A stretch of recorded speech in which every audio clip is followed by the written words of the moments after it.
As we enter this time of shared meditation, I invite you to close your eyes if you're comfortable doing so, or just let your gaze soften.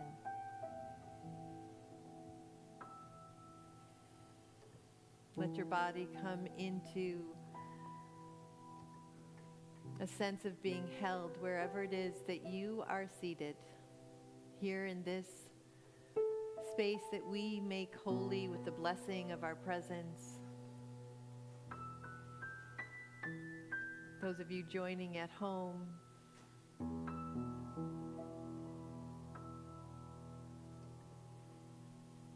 and feel the blessing of your breath moving in and out.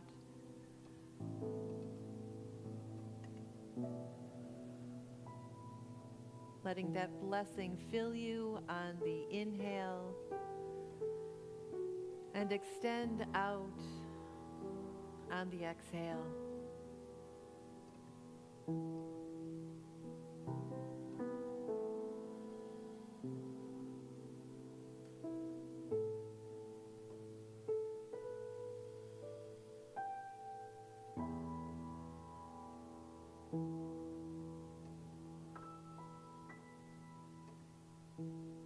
I invite you to notice your hands, whether they're open on your lap or resting on your legs. Just sense your hands, the blessing that is in your hands.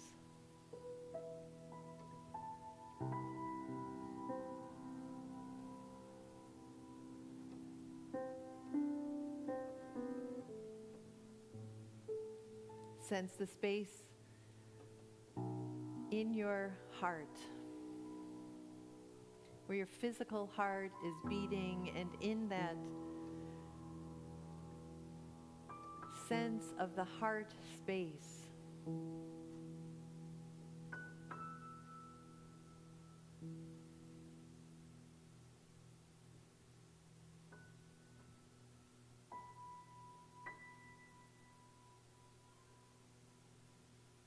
sense the front of your throat.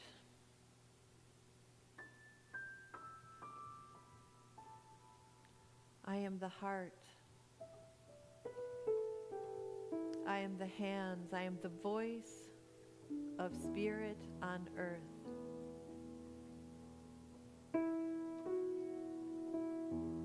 You are the heart.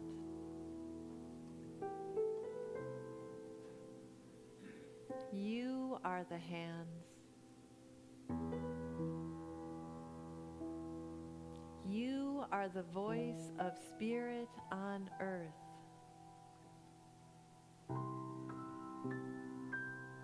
Who you are,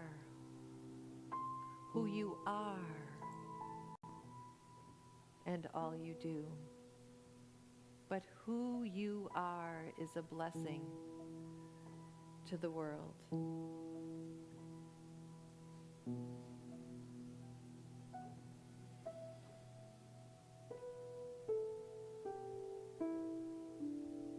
We are the heart.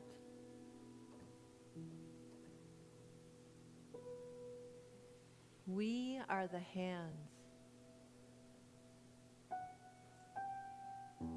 We are the voice of spirit on earth.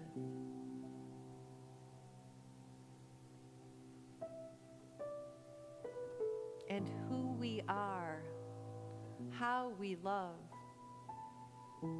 how we answer Spirit's call.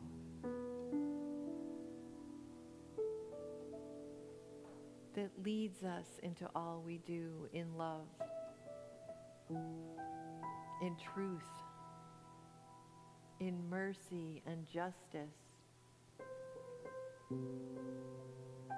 We are a blessing to the world.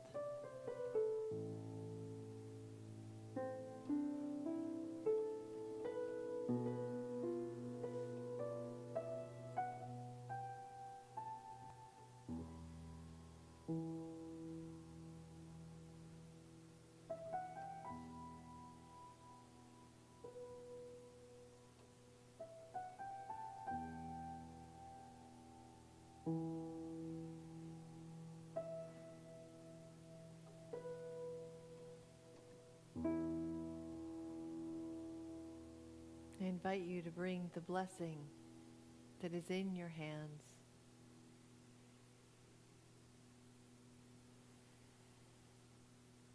Bring your hands together in prayer position at your heart, the blessing of your heart.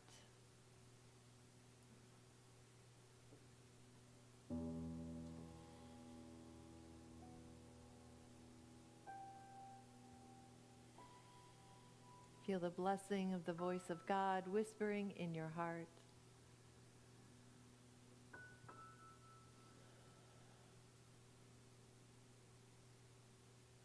And feel the blessing that you are in the world. And so it is. Amen.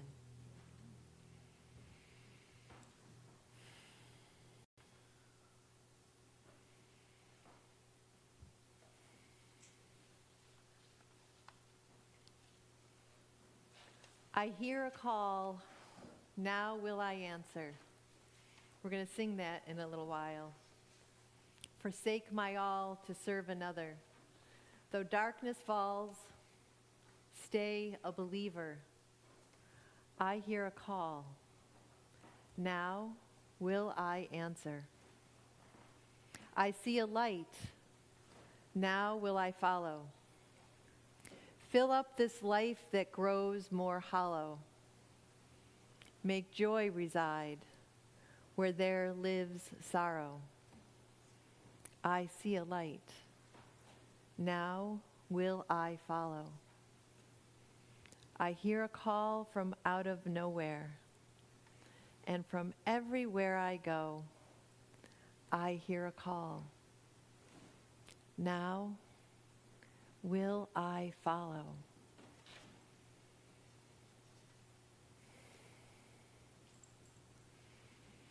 Getting ready for the passages that I'm not going to read to you today.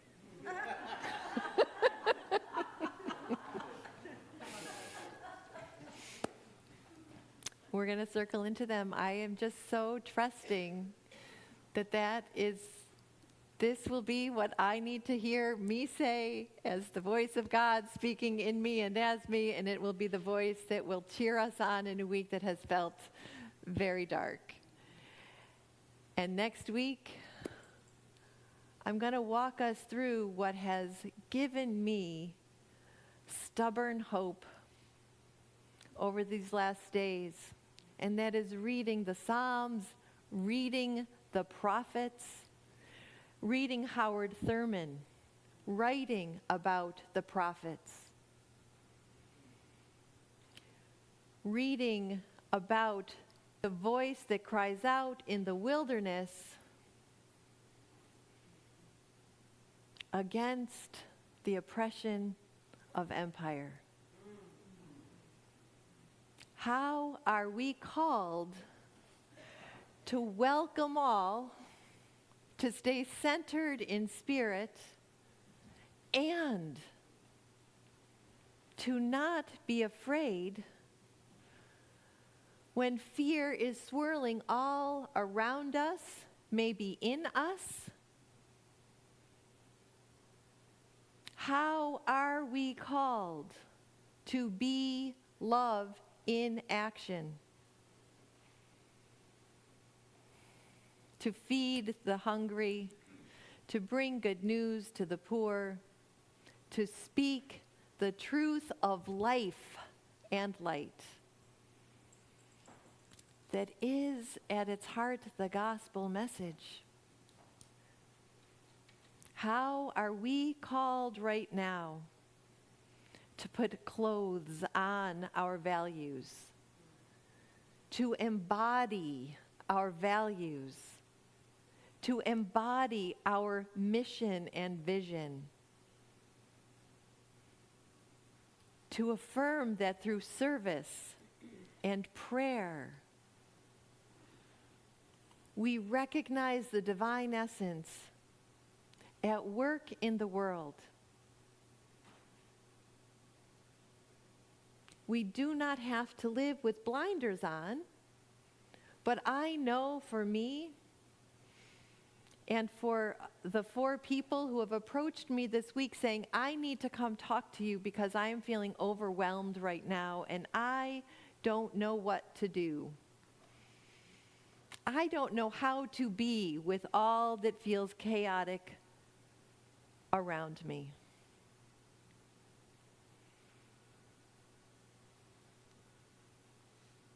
We each, I'm sure, have had times in our own life journey where our personal world has felt chaotic, where relationships have felt tense and painful, where jobs have ended unexpectedly, when where we thought we were going is not where we ended up. That is true in our own lives, and it is certainly true right now in the culture around us.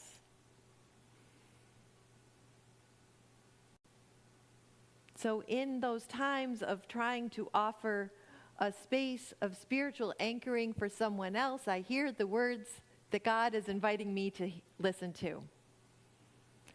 Titrate the news. Don't bury my head in the sand.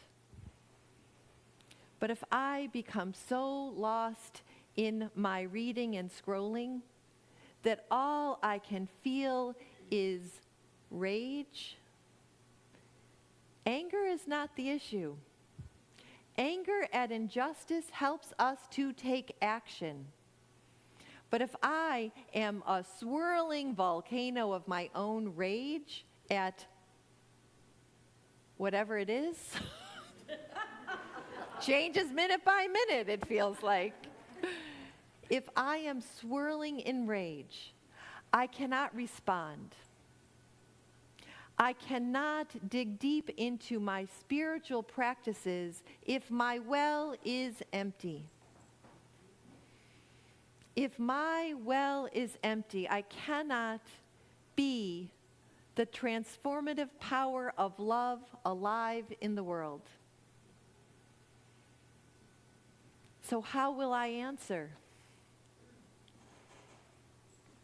How are we called to answer that work that is always ours, the work of being love in action?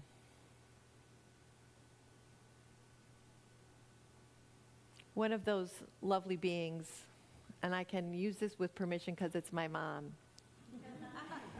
We were talking the other night, and what I tried to have her see and me see as I was sharing that is with prayer, we can pray without ceasing.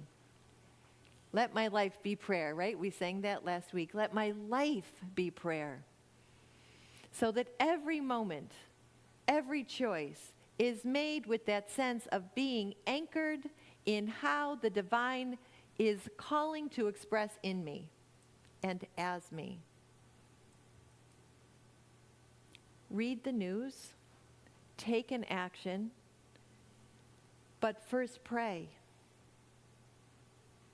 And that work, even if it is good work, if that work comes from a place of frenzy and a place of rage, we have a danger of potentially perpetuating that very thing that we are hoping to solve. Pray without ceasing. Do the good works that are based in how God calls each of us. How you are called, how you are called, how you are called might look different than how I am called. How do we hear that call? And how do we make that vow to live as who the divine in us is calling us to be? We're already it, but our humanness blocks our own light from being able to shine into the world. And the world needs our light. We are a blessing to the world. We create safety and sanctuary here together where we know that we are welcomed when we're shining our light and when we're feeling like we cannot go another step. We're welcomed here. And then we take that welcome, that radical hospitality, that lavish presence of Spirit of God alive in us in every interaction we have. This is what nurtures us to do that. I know how much I need this community. I am so grateful that I have to stand here at a podium in trust that the work that I am doing, my own spiritual work, to hear what God is trying to say to me in my prayers, in my rage, to know that God is big enough to hold both my rage and my fear. And if I bring my hands together to pray unceasingly, I might get myself out of the way long enough to hear, daughter, go do this.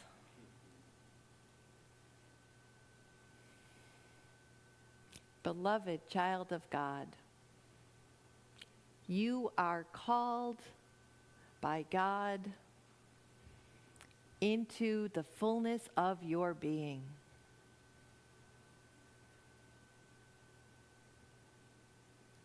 The history of humans for eons has been one of darkness and light.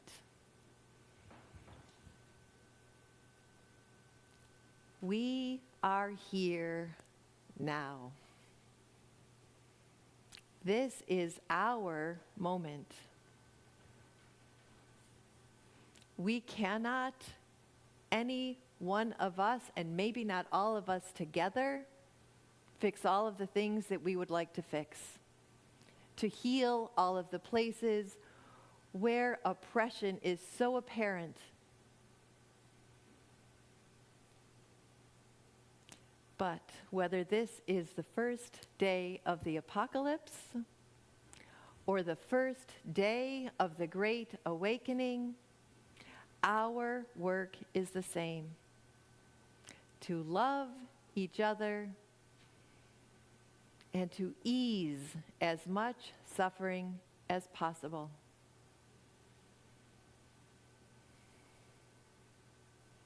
I wrote that out on a little card, and it's on my refrigerator. So as I'm filling up my water to make my coffee in the morning, I say that first.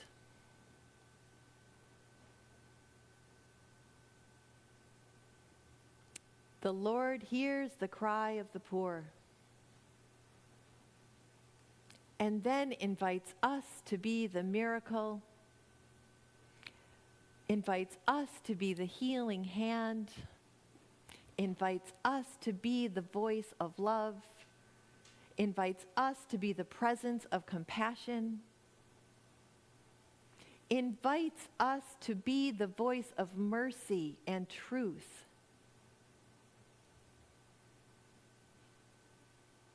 And we are called by love in ways that are sometimes small and tender,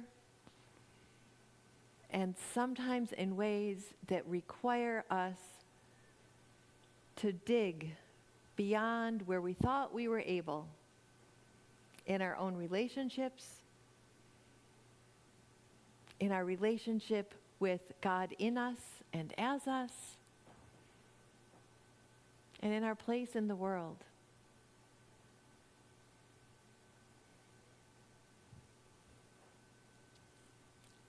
How will I answer? How will you answer?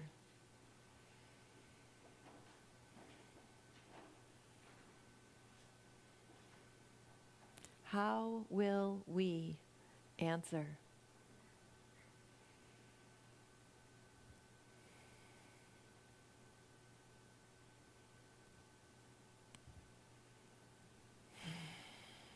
we will answer. If this is the first day of the apocalypse, we're going out praying, we're going out singing, and we are going out loving. Amen. So be it. Amen.